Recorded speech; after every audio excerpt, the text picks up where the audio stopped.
Bonsoir, bonsoir la famille. Vous êtes sur la page de Nauna de thérapie. Salam alaikum, musidɓe nokku ka wonɗo meɗen salmina. Hande le 21 11 mois 2022 hiɗen kaɗɗerol Nauna de thérapie fiyen waw ɓeydade goto kala e meɗen e nder gurdam mum ɗam. Bonsoir, bonsoir, merci ma sœur Fatou Dingray, mon frère Amadou Télémilé, merci, salut. Alassane Hadja Waliatou, bonsoir mon frère. Min gara yewten hande ko honɗum woni dikkugol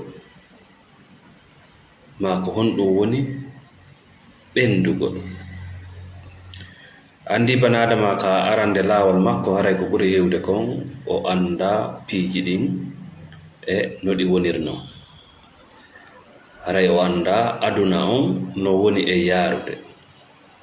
Mais si bana adama herli fama o ndaari o tawi mo rondi dongal teddungal haray ko farilla e makko ɓawo o hedli feede nde o rowtiroto o ƴeewi dongal ngal o rondi wongal mo lakkinde o ndaara ngal ɗon nder ngal ɗon dongal moƴƴa hunde ko tawi kon ko kanko jeyi.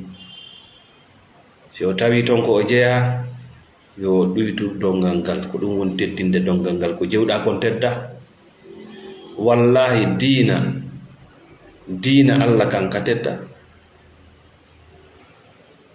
adama laaɓuɗon o tedda.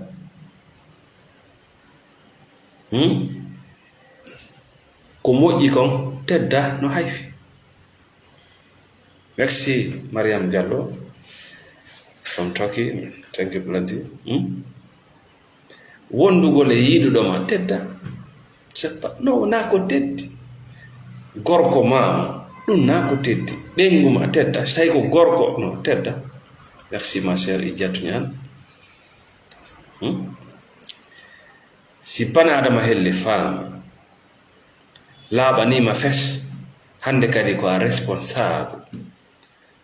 Si tawi a yii yaadu ndu wonɗa yawde ɗum ko rondiɗa kon no teddi, heno teddi yahotako wattan yiila cippin kundunku,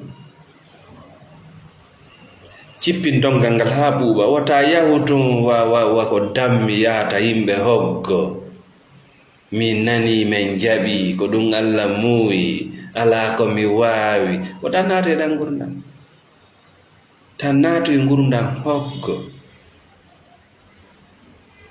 daro freno ha ɓuuɓa daroɗa. Wona fi ɗum Allah tagirma dongal teddungal no, c'est pas pour toi.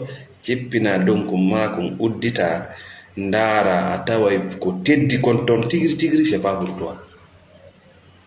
Merci Alpha Bill, a taway c'est pas pour toi. Sa suuɓi ɗon noon a gayni a itti ko tawi ko wona an jeyi, ndaara kadi goɗɗum no ton ko an jeyi kono dattu mum lanni ɗum ɗon kadi ittu nder ton.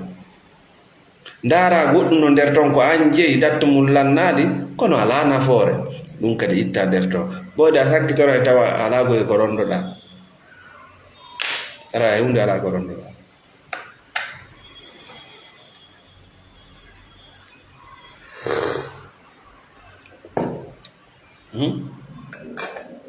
Ko honɗum noon waɗi siɗe rondade ɗen dolle,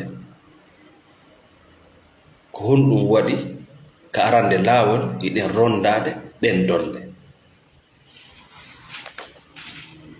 C'est très important. Ɓay a harali ka hoore ley ɗo eɗa rondi dongal ngal.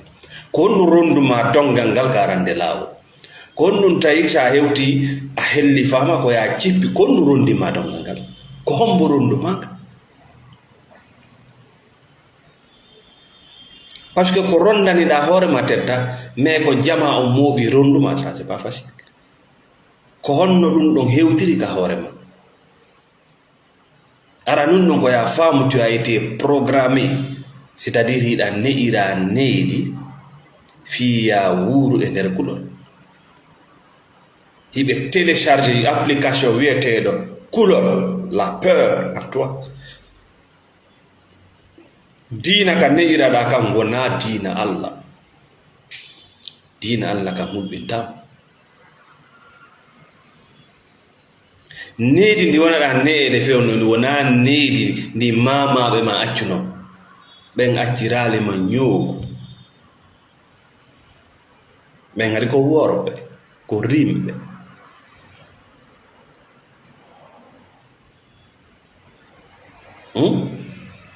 Tu as été programmé de continuer à vivre dans la peur. Ko waɗi siɗa rondi ko a faalaka ko moƴƴanama ko wona fiima. Fii honɗum ɓe ne'irma ndiɗo needi. Ko ɗum ɗo on le plus important. Why? Ko fii honɗum ne'iraɗa ndiɗo needi. Needi fii ya wuure nder hoggo. Fii wota lando, wota question.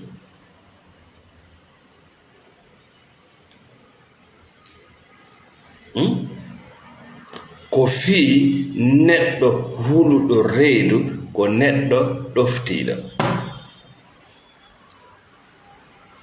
Oui.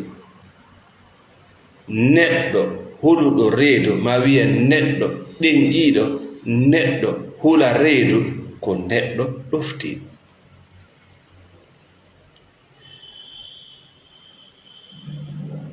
Ko ɗoftiɗo weli waylude waɗe lampo gerte. Ko ɗoftiɗo welu toñude laamuɗamo yoro ko toñuɗama ko. Ko ɗoftiɗo welu wonugol lampo gerto yaltinamo ka leydi makko lampoɗamo e leydi ko ñama ko heɓata ko. Ko ɗoftiɗo jombintamo a yiɗa, o joɗono mo yiɗa.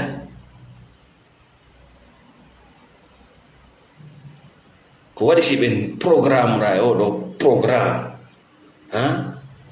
ko ɓayi hiɓe mari nafoore e wonugol ma e nder hoggo, par ce que ko woni kon ka nder hoggo fof no huli. Ko ɗum natuma ka nder hoggo ko sikkugol jooma hoggo ngol dandete.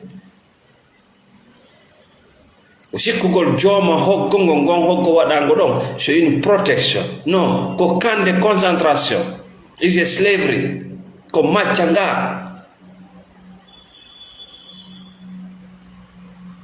Ko lakkere ma nden ɓe wurata, ko ƴiƴam ma ɗan ɓe yarata. Merci Master Guinée.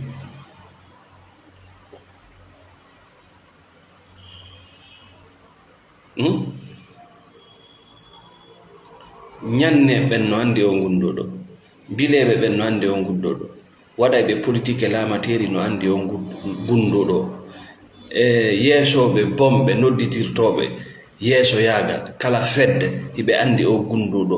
O gunduɗo ka kam bilewu Firawna jeeya. Firawna gollitiri ɗum duuɓi.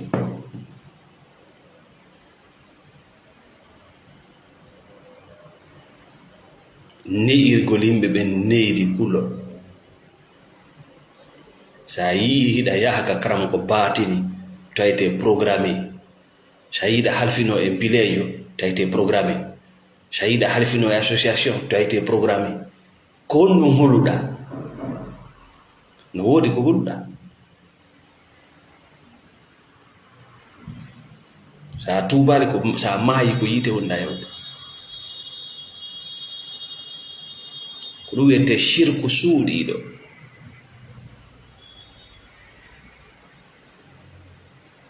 Fewndo wonnoɗa ka tege yumma ma ko ombo e maɓɓe wonnoma hiwde, ko ombo wonnoma jonde oxygéne, ndiya ñameteje, vitamine, hombo e maɓɓe. Hay biro ma anda ɗum. Allah accirali ɗum hay e goto. Fewndo wonnoɗa ka tege yumma ko ombo wonnoma protéjude. Allah ko yaltuɗa ɗo timmuɗa juuɗe e koyɗe hakkil tawa ko a naato e nder reedu kadi. Ko reedu non hoggo kadi ko reedu ko gaɓurugo. Merci Mamadou Bidiallo, merci yiɗaɗo bari.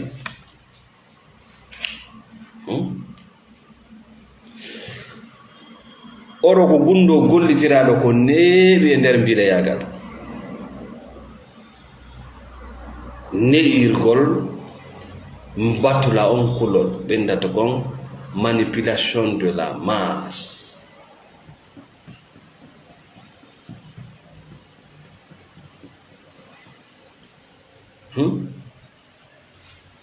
Kono waɗi si mi goɗɗo no ɗaɓɓa yiɗede ça fait peur. Kono no ɗaɓɓirta yiɗede e yimɓe ne'iraɓe neydi kulol. Neɗɗo ne'iraɗo neydi kulol wawata yiɗde hoore mum. Kono no giɗirayma kanko himo ne'ira neydi kulol macca ngaabilate programmé ko honno on neɗɗo sendodota e banadama giggol o hisa taw. Ko ɗum waɗi giggol maɓɓe ngol fof ko sartije, c'est-à-dire c'est conditionné. Giggol ala condition, giggol ala condition, ala sarti. Siko sarti na giggol ko e nder hoggo wuurɗa. Miɗa yiɗuma siɗa jangi, miɗa yiɗuma siɗa neyi, miɗa yiɗuma sa susata malaika, miɗa yiɗuma siɗa ɗofti, miɗa yiɗuma siko a danejo, miɗa yiɗuma sa jonnay. Na giggol.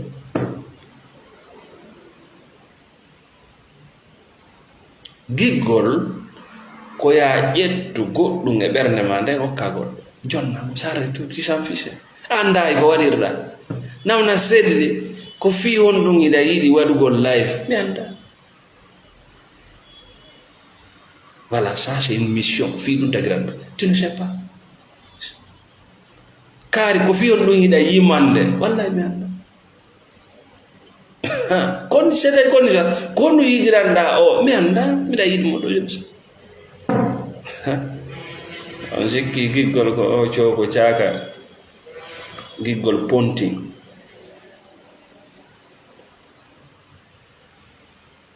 Kon ɗum jonnuɗa Allah so yiɗuma.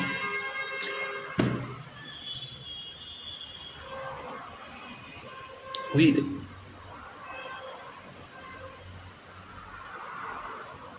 kon ɗum an kadi haɗi hiiɗa Allah sans condition. Anda tum sa yiɗade Allah a wata yidde hoorema, sa yiɗade hoorema a wata sendodade goɗɗo giggol par ce que a jogaki ko jonna. Giggol koye ma ittata jonna. Goɗɗo jonna ko jogaki. Ko ɓuri sadde kadi ko tuma wiwɗa a yiɗay mo yiɗa hoore mum. Yiɗɗo hoore mum wonata e hoggo, yiɗɗo hoore mum wurata e kulol. Non, il va se révéler. Wenni wata jooɗo ka ɓorgol, wata jooɗo ka wowru. A faami ka ɓorgol ngol ala probléme, wowru ala probléme, mais ko be ɗum ɗon wattore ka neydi.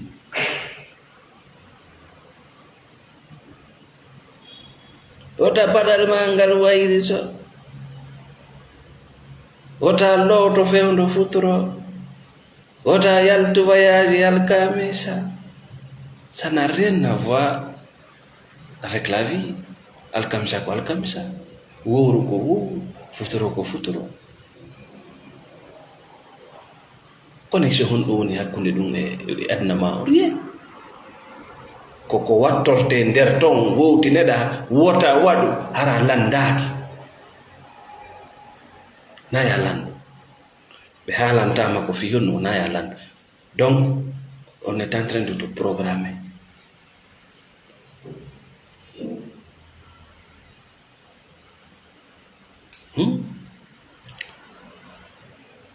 Kadina ɓe janga ayaje ɓe nata landa. An jombo rewɓe ɗiɗo ma tato ma nayo nelaɗo jombo no jeenayo ma no sappo e go'o, annabi Dawuda jombo no 100 e Yunus jombo no manda jelo.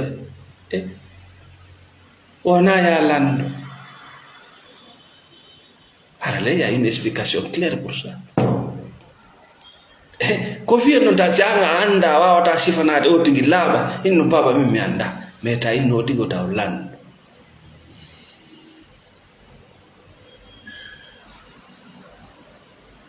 O sahabajo hokkodirno pirɓe wata lando.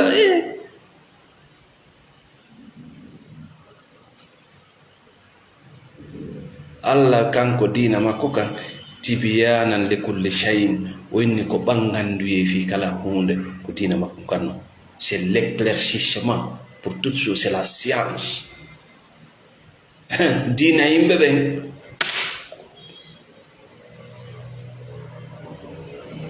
hewta hunde ka beri hewtuɓe la hunde ka fin fenowo ko fenowo, bandi ko bandi, ɗum landaki duuɓi. Escroc ko escroc, abus de confiance, bandi ko bandi, ɗum landaki duuɓi. Un criminel c'est un criminel, un voleur c'est un voleur. En hato jine kande ɗen heyi ɗiɗen mari hande dolle dolle kande ko hato jinnen hande ko déprogramme gol o programme pinanu e nder duuɓi seeɗa goɗɗo ɗaɓɓita yonka leydi mum o yiyata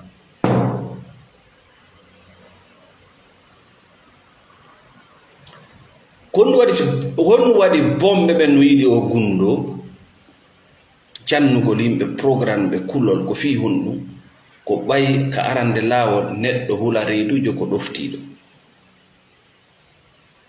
bonɗo ko ɗoftiɗon ɗaɓɓude ko sayon bo arna kerjo arna kata goɗɗo ko tuma tawi o susta landade mo ɗofti ko sayon mo bilejo frappata goɗɗo ko tuma hawre ɗoftiɗo ko sayon bo politicien jo bonɗo mettata goɗɗo mettamo ha ka ƴiye ko tuma hawri e ɗoftiɗo susta landade ko sayi hombo enɗam bonɗam jiibitata goɗɗo jiiɓa mo jawdi ndi sendamo e ɓengu makko mo tawi mo ɗofti na ɗo sa ngaw murti ko sayi hombo debbo wondata e pervers narcissique ko to sayi ngaɗo ɓatti malaika huɗete ha weeta aljanna ma anno koyɗe makka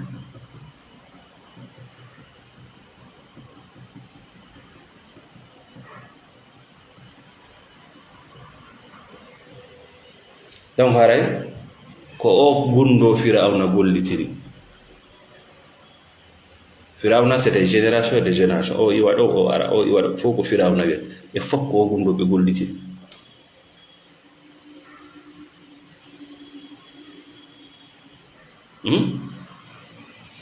Ha ñande Allah neli annabi Musa e koto mum Harun alayhi salatu wassalam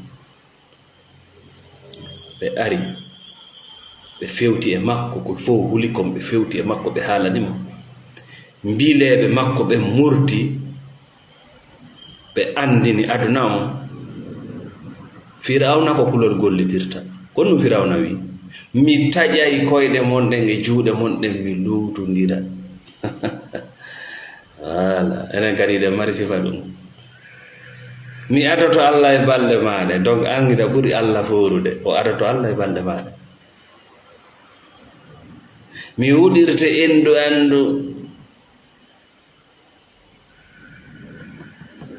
mi wirtoto e ma ko yaye mi tawi fay gaburu ma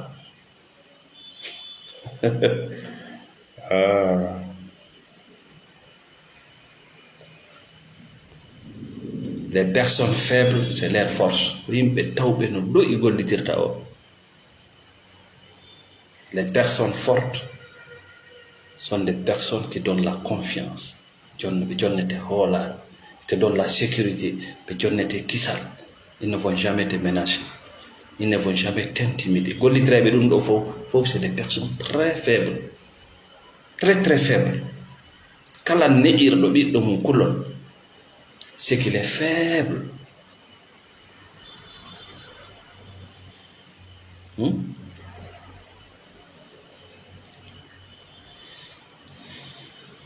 Benni wo kulol ko ala bugeteɗo e bane adama on fi huɓindagol hakkille makko ɗe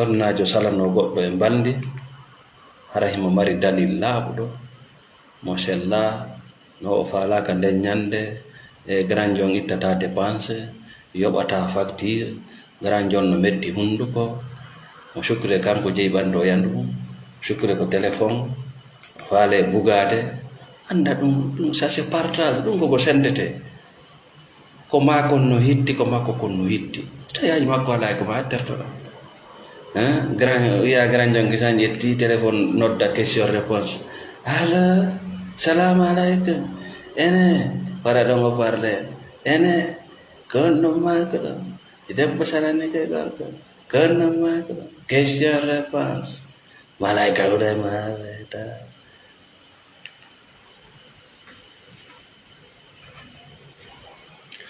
kulol ko aala bugeteɗo e nder ɓandu bane adama wurɗo e nder hoggo ne'iraɗo kulol fi yoɓe wawa contrôle hakkille makko ɗe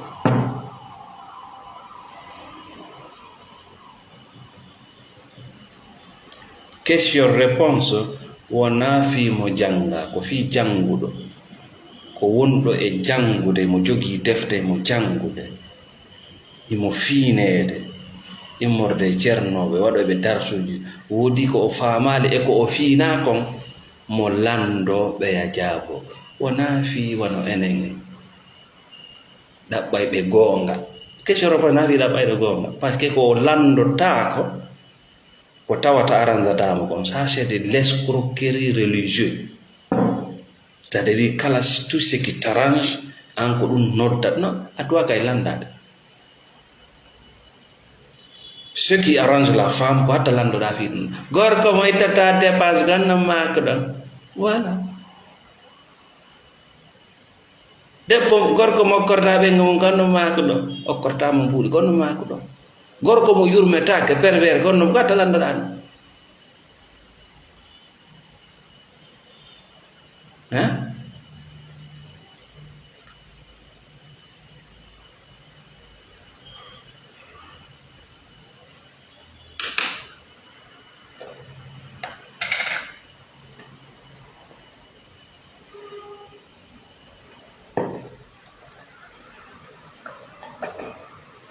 ma an a sonnajo eɗa andi ala jonnude modi ma haqqe ƴetta téléphone e landagol question réponse fi ɓiɓɓe fi mawɓe maɓe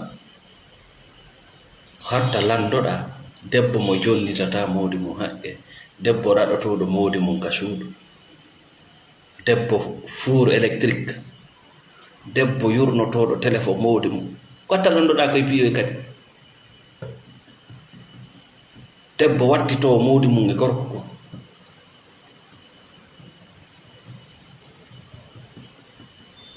debbo sawo modi mum ka suudu hatta landoɗa koye piyoy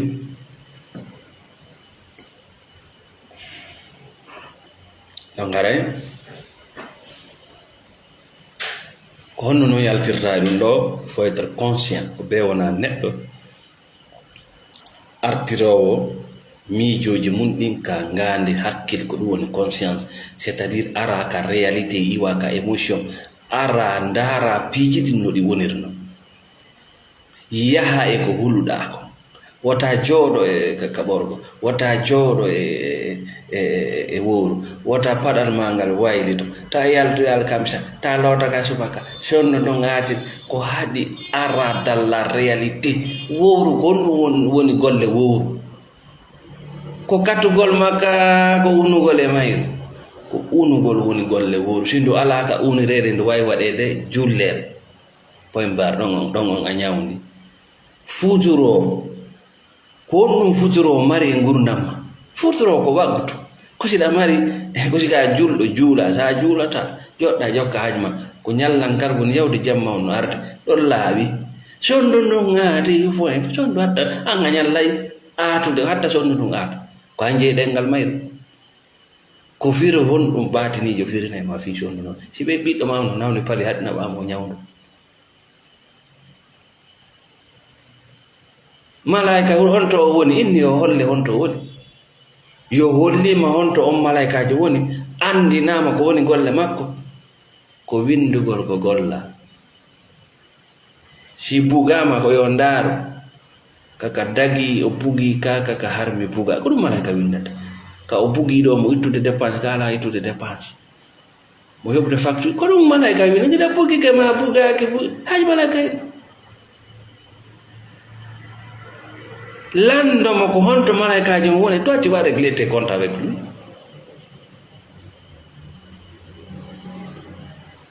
parce que ida mari dalil ma on ka anniyema ko kanko malaikaji o anda ko no wurirema an hiɗa andi ko salinanɗa o neɗɗo ko parce que c'est un pervers ko haaju makko mo andi hiɗa mari dalil selluɗo on dalil wonɗo ka ɓerdema malaikaji o anda ɗum na golle makko no o anda ko wirni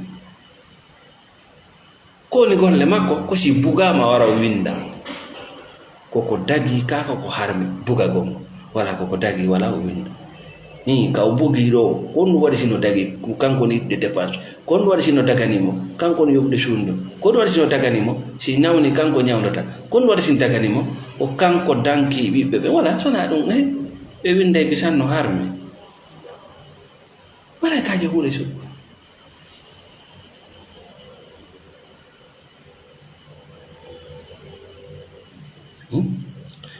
biro ma wi accitu ɓengu ma pour des intérêts sociaux accitu ɓengu ma par ce que ɓe ala wawde rewnude ɓengu ma ka ɓe wonma rewnude ɗum gurdam hoggo nodda biro ma e landuɗaɓe ko honɗum woni ko sonnajo waɗi baba min ni accituma si komin won nene ma ko onon won nena few sikke o ala to kono oɗo ko ɓengu am min wona ɓiɗɗo mo nde ko ɓengu am min ko min woni ɓiɗɗo mon wona ɓiɗɗo mon ko ɓiɗɗo goɗɗo woni ko haqqe wondi men ko honɗum waɗi si ɗon falami accuto tawomi sikke on laaɓodira e joni si ɓe rondike juuɗɗe ɓe tami endu ɗum ɓe fewtini e ma inna ɓanne ɗo min muyna kadi ya kam probléme da ça kuddi honɗum endu no huɗa goɗɗo si a maayi ko yiite wonɗa yawde siɗa howli endu biro ma ɗo no wawma arsukude ma no wawma katinde sa maayi ko yiite wonɗa yawde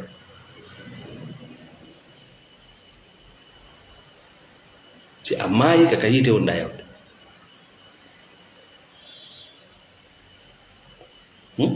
comme no Allah wiye moƴƴo e jibinɓe ma ɓen ɗiɗo ko ya moƴƴo hinnaade ya rewɓe de ko ya moƴƴo e maɓɓe si ɓe noddima e ko moƴƴa wota ɗofta ɓe ko ya moƴƴo e maɓɓe kamɓe kadi ɓe moƴƴo e ma si ɓe noddima e ko boni e ko anda e shirku e geddi wota yawto wota nodduɓe e ɗum wota ɓe nodde e ɗum si ɓe naati ka nder yiite a naatay ɓay ko biro ma raɓinni yewtere nde si tawi mawɓe no wuuri fewno innoɓe ɓe accituma ɓe siro ɓe accita mawɓe raɓɓiɗina yewtere si tawi mawɓe wuura innaɓe yaltuga galle mawɓe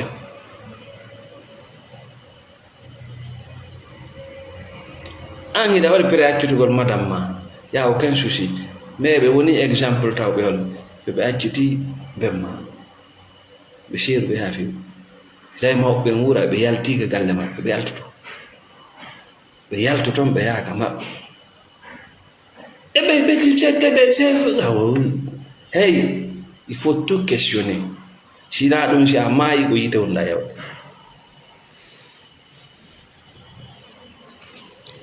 neɗɗo marɗo conscience gollitirowo hakkille mum ɗen mo wuura e nder hoggo o yahay e ko o huli kom o jooɗo e wowru ndu o terto ɗen paɗe ɗe waylito ɗon o looto e futuro o yiya ndun sonndu o buganondu ñamete o jokka laawol makko o lando biro makko question ji woni challenge o yaha o essaya ɗin piiji ɗon fof kala piiji derañe yaw essaya fof bano noon ɓe waɗa e triangle ɗani kon triangle si biro ma ronkima ɓe ndaara e Allah ngo kum rewatago ɓe andi kamɓe mo ɓe andidiri c'est la sorcellerie siɗa mari ceernojo ma ustasijo ma karamakojo nokkugo mo walantaɓe sa'i ɓe ko mokko ba fala to waɗa triangle paw ɓe yana on ɗo ɓe charge mo ay ko ɗum waɗi ɓe o ceerno buyno yiɗi okkorede mais ɗi kadoji haalina en ko ha duwaka haalde ɓe chargement on no ngarane ɗum ɓe nanta ɗo triangle sorcellerie. Ko il faut toujours détenir la vérité, il faut toujours avoir tes preuves. Si on ɗo ngarane onodde a feeti biroma aljanna o a falaka jawdi made a perdayni ɗum fuɗɗoɗa diwde kadi anda c'est la maman pervers narcissique qui manipule cet escroc religieux encore. Ma ɓe yahna mawɗo accanaɗo kukuru ndun ɗon fewte ma sa jaɓani ndu yaltine ka association e ka musidan ndu nodda fof ndu waɗa embargo hula ɗum ara sujja sa ma e ka yite wonda yewde.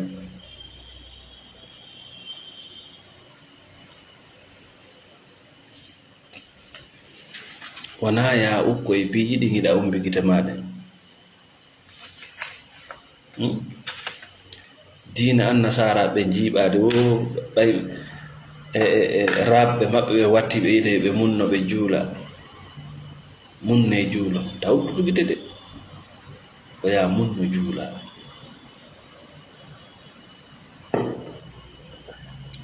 Nde on tigi no juula nde ɗa uddito yaggite ara leydi ma ndi yeehi ɗa mari jiwala baɗo rewi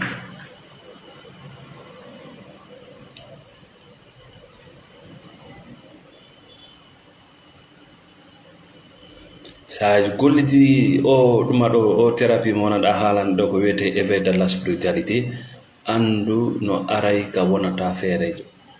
Ils vont t'isoler ala lekki ɗum, ils vont te combattre, mais ko hunde wotere pet mi haalnema wona a feerejo. Tu n'es pas seul. Tu n'es pas seul dans ce monde. Allah ko giɗo ma ɗum ɗo yoni giɗo. Allah ko giɗo ma on ɗo yoni giɗo yoni wondeteɗo. Nawna selli kadi ko musidɗo ma dans tes pensées. Miɗa jooɗi ɗo, je suis ton frère dans la spiritualité.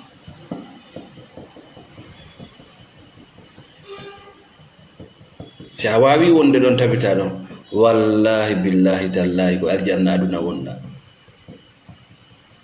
anon par ce que ɗon goɗɗo rondatama dongal ngal a jeeya awoye so hay goɗɗo no yaha no lakka dongal ngal no tedde no ŋaaño o sali ɗum ɗo sa salike ɗum ɗo so ɓe nino ɗo dongal baba ala feere ko ɓe rondoɗa fi hon ɗo hiɗa huuli.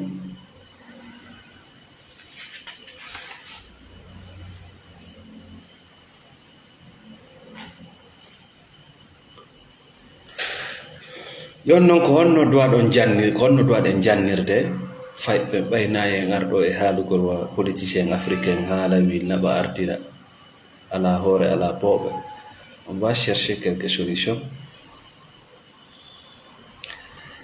Kala jannowo ma kala ne'owo suka ma payku ma kala feƴƴinowo aada e goɗɗo wonu neɗɗo newiɗo wonu neɗɗo moƴƴuɗo.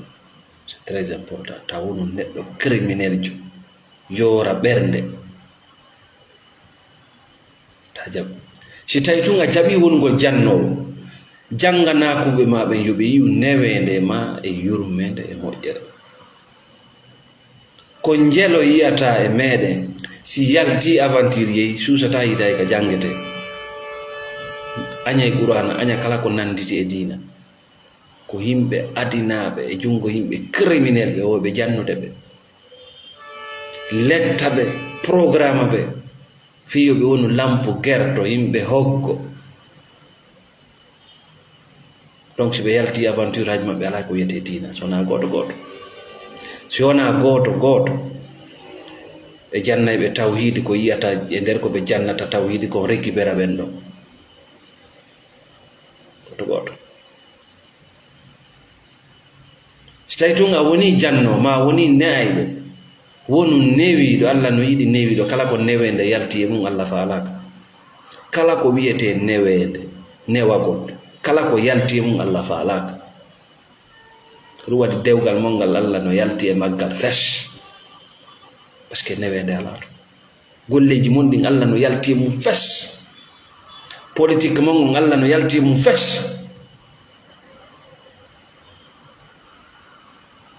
kala ko newende ala e mun labaka fota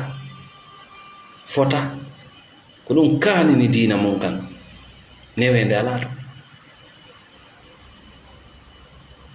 ɓay wona dina Allah ko dina yimɓe na fo ɓuri hewde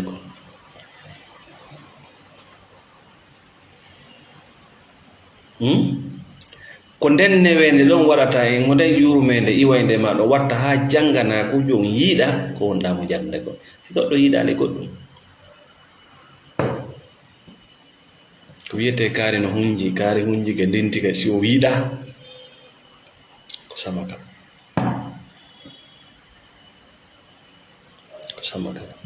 merci Diallo Yusuf. Say your children doesn't need your advice, they need your action. Thank you plenty.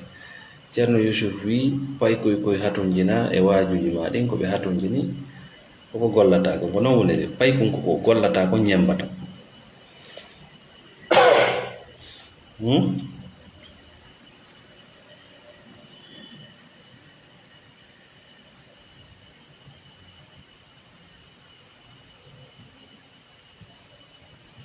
sa yi tum ɓalejo no woɗɗina ɓalejo no pottiti ko wiyete ko gandal ko jannoɓe ɓen woni yurmettake newake c'est à dire sa yi ɓalejo naɓe fof ɓuri hewde ɓalejo gandal ɗum no woɗɗi en ko ɓayi ɓe wonɗen ƴettude gandal e jungo mum ɓen ko kannase no yori gaɗa ko kulle e konno yiɗirta Allah wonɗoma yewde fi Allah on ko nagge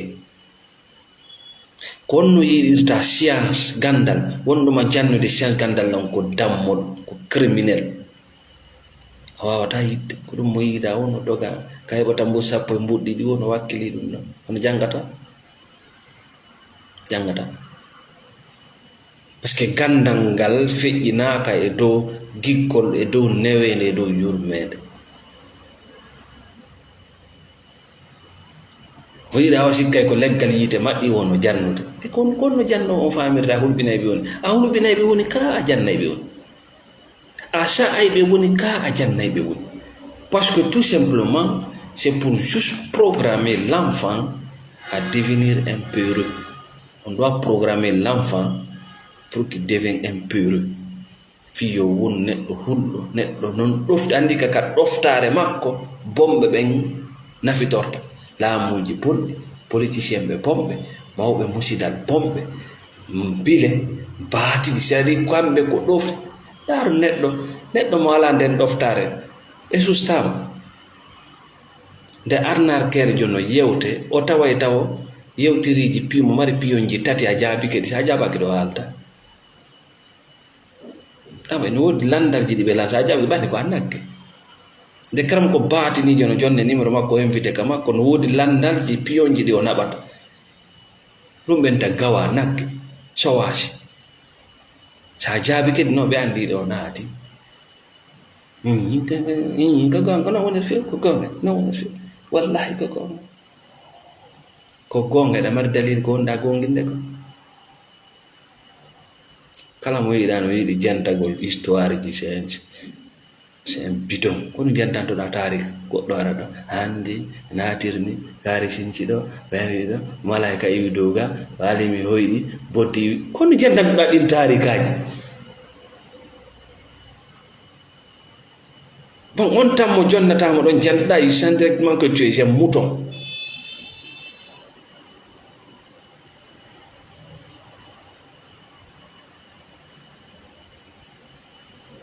heda sikka sa yittale on sadaka ara jawdi ma ndi yehi shirku heda sikka sa yittale on sadaka heɓata ɓiɗɗo shirku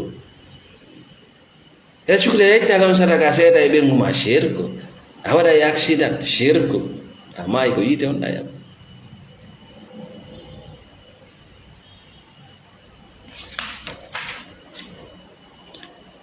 donc ara ka lanndode yewtere men wiyay ko honɗum woni noon dikkugol merci malal Fafaya Diallo ko honno noon dikkirta dikkugol ngol ɗo tigiri c'est-à-dire ko ya feppondir e wonki maaki,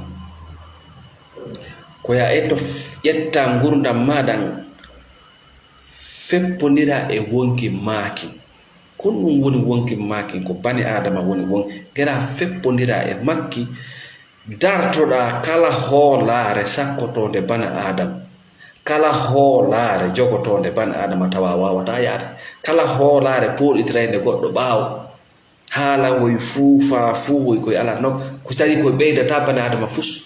Ndaaru fayda golle acci ko seeɗaɓe ni woni gollude, gooto yo fawto 50 ko seeɗaɓe ni woni gollude. A yehiɗo e koɗo ɗum pinere ma tufi heɓata e ko kohlal, kammen ɗo a yahay e koɗo ɗum pine ma tufo heɓata ko kohlal, motere mum ma pi mum bona heɓata ko watta, faareɗa suudude goɗɗum a heɓata. Ko saati ara ka ca e jane kay kolode a heɓata, foppo haɓani. Biyel ko woni ɗon gonno jooɗi o moƴƴata, kala ko non moƴƴata, remo o moƴƴata, atali e moƴƴata marsata, hano marsirta, lampu gerta no addude. Ɗum ɗon no sarta no hulɓina si a addali a barkali, ɗum kadi no canco tun no wayto ko ɗum yata hakundano. Na tension wari mo jaɓeta pawto.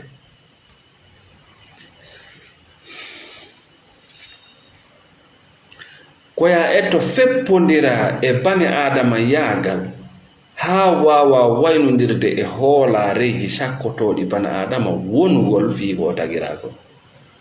Ko fiyon ɗum tagiraɗa, c'est pour être libre, vivre ta vie. Eyi ko seeɗani wonɗa wonde ɗo tawa ɗum kadi goɗɗo yima woyɗa ŋaaño ko kulol, hayi goɗɗo no ŋaaño ko feɗɗa ko kulol no haala no me'a, neɗɗo mo me'ata no me'a to no mema no itta, yaha yahata, jotto jottako, golla gollata, arta yarta.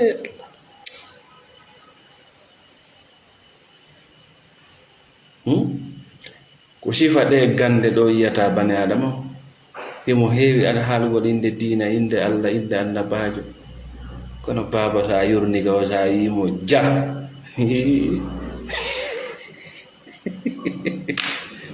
kanko e haalugol inde Allah, inde annabajo, ñando ñande diina, emo haala ñando fi mayde, sa wimo ja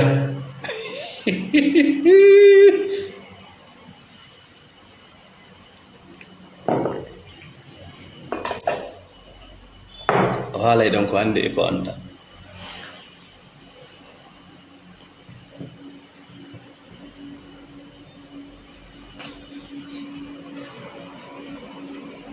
Merci Billodil, merci beaucoup. Donc lannoɗo yewtere men yaltin kulol e ma, yaltin kulol fenande e ma. Bana adama si huli ko hulɓintamo, ça c'est naturel. Sa huli ko hulɓintama c'est naturel, boddi no hulɓini. Sa yiindi nde arde ma c'est naturel, siko an yi ɗum, siko ngayuri ɗum a hulay, ko amma warandi ma doga, ngol ɗon kulol nawninta. Mais sa hoyɗi hoyɗi boddi no arde ma ɗum no hulɓini. Si ɗum ɗon hulɓinima yawlantoɗa hoore ma iɗa diina yimɓe, hoyɗa boddi, immoɗa bimɓe ittugo sadakaji koye diina yimɓe wonɗa. An tigri a wi ko koyɗi, nodda goɗɗo innami hoyɗi, moodi a wi ko koyɗi, hay hakkunde men ɗo so ɓenni moodi accu koyɗi, ko haala koyɗi.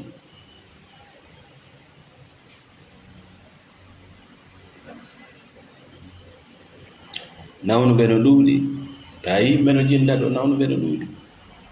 E wonɓe yawɗo ɓen bete ka hoore laawi no yewtitade no jonnita hoore mum gonga, ɓen non no ɗuuɗde. Wonɓe ɗaɓɓude bete ɓe yewtita ka wirto bete seeɗa, ɓen non no ɗuuɗde. Ay koko fanki no yaha tun ɗum ɗon feeta e joni ma maaya. Donc haray ronde hadde hande. Merci Malik Ba, Diallo Lamine Madou. Merci Monsieur Salou depuis la France. Merci Thierno Diallo depuis les États-Unis. Merci Tansoko Mamadou Chiré depuis l'Angola. Merci à tous ceux qui soutiennent cette page. Kala wonɗo soutien de la page. Kala wonɓe bugade vidéo ji sur YouTube. Merci beaucoup mon frère depuis Sénégal. Merci kala wonɓe arɓe ɗo ƴetti forfait je mum ndaari vidéo ji amen ɗi. Je vous remercie beaucoup. Kala wonɓe partage de. Kala wonɓe like de. Kala wonɓe men windande. Kala ɓe men woni senɗoɗade o projet ɗo. Fiyen waawu yewdude ɓeydodiren ko hakkilleji men fiyen yaltuɗi ko wiyete gurdam hoggo. Gurdam hoggo wona neydi. Na neydi. Battane mum on no boni ha na neydi. Na neydi. Al Yahuda sikkuno ɗum ko neydi. Ɓe perdi des millions de juifs. Ɓe faami jaga wona ɗum wiyete aduna.